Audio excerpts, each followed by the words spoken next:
واضعة نصب عينيها الهدف الأساسي لكل مواطن، وهو معرفة الحقيقة بجرائم الفساد واختلاس الأموال العامة بلبنان. عم بتكمل النائبة العامة الاستئنافية بجبل لبنان القاضية غادة عون عملها القضائي بادعاء القاضي عون على كل من حاكم مصرف لبنان رياض سلامة وزوجته ندى كرم، كما الممثل ستيفاني صليبة. عن جد دعيتي على ستيفاني صليبة؟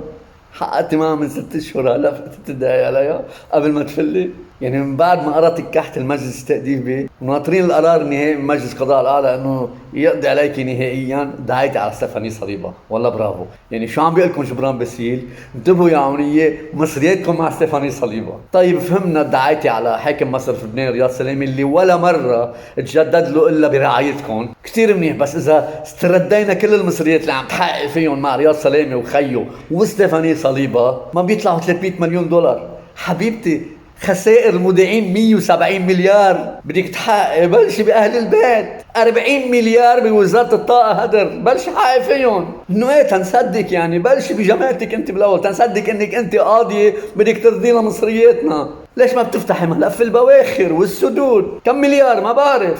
110 مليون دولار أجار وهمي بناية كاسابيان على أيام وزير الطاقة نيكولا السحناوي ابنكم. ليش ما بتحقق فيهم تنصدقك؟ ليش ما السعدان وديعال بيطلع بيخبرنا عنهم وبيتساعدن فيهم؟ ما مفهومة حملة إعلامية جديدة عملها باسيل، ما هو أشطر واحد بالإعلام. شو حدا غير جبران بيعرف يشتغل إعلام؟ ما حدا غيره. ما القوات بعدهم علقانين بأيام الحرب بال75، والمرة بالمرة ما عندهمش إعلام، لا عندهم جريدة ولا عندهم تلفزيونات. ما حدا بيعرف يشتغل إعلام غير جبران باسيل. ما كلنا عارفين إنه هودي مش من صلاحياتك، هودي من صلاحيات مدعي عام المالي ومدعي عام التمييز. ما سمعنا صوتهم بهالموضوع، بس خلينا نعتبر انك عم تتخطي صلاحياتك كرمال المصلحة العامة. ما كل اللي عم تحقق فيهم ما بيطلعوا حبة زيتون من اسم المصريات المقروطة. ليش ما بتدقي بغير طوايف؟ بالمئاتب، سنيورة، برت رئيس برة على التحقيق. لك يا عمي في زعيم بالجبل اسمه وليد جنبلاط عنده الجرأة ما يكفي انه يقول انه خي نعم كلنا فاسدين. هيدا بمنطقتك بنطاقك بجبل لبنان، ليش ما بتعتبريه اخبار وتحقق معه تنصدق بس؟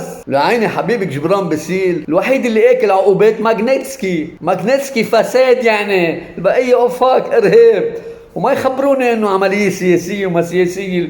اذا صحيح عملية سياسية عمول شكوى، بس ما انه مسترجي يعمل شكوى، لانه اذا عمل شكوى مش انت يشيل العقوبات إلهم حق بيصيروا الامريكان يكشفوها للاعلام، يكشفوا الملفات كلها سوا. وهونيك الفضيحة الكبيرة، الكوارث. هونيك مصرياتكم يا عوني، مش بس ستيفاني صليبة.